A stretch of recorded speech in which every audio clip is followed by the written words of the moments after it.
Okay, అందరికీ ప్రభు అయిన యేసుక్రీస్తు వారి women's day, happy women's day. Okay, దేవుడు మిమ్మల్ని దీవించను గాక.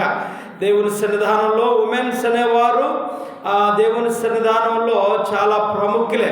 ఎందుకంటే మరి మీకు ఇవ్వాల్సిన విలువను మేము ఇవ్వాల్సిందే. దేవుని మీ యొక్క ద్వారా అనేకమైన గొప్ప కార్యాలు జరిగించాడు. ఓకే, దేవుడు మిమ్మల్ని చాలా చోట్ల దేవుడు ఉమెన్స్ని వాడుకున్నాడు. ఓకే, పరిచర్యలో కూడా దేవుడు ఉమెన్స్ని బలమైన రీతిగా వాడుకుంటూ ఉన్నాడు, వాడుకోబోతున్నాడు. అందుని బట్టి దేవుని స్తోత్రం. నాకు ఒక సంతోషకరమైన సంగతి ఏంటంటే, ఉమెన్స్ డే గుర్తొచ్చినప్పుడు ఉమెన్స్ ఒక పెద్ద సాహసవీరులు. ఉమెన్స్ ఎవరు? ఒక పెద్ద సాహసవీరులు. వాళ్ళలో ధైర్యం ఎక్కువ ఉంటుందంట. ఎలాగైతే యేసు ప్రభు వారు పునరుద్ధానమైన సందర్భాల్లో 3 గంటలకే లేచి వెళ్ళారంటాడు.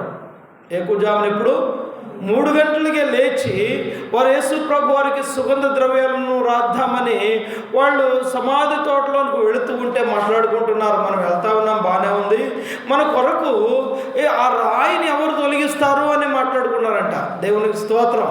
ఒక గొప్ప సంగతి ఏంటంటే, ఉమెన్స్ బలవంతులు, ధైర్యవంతులు, శక్తివంతులు.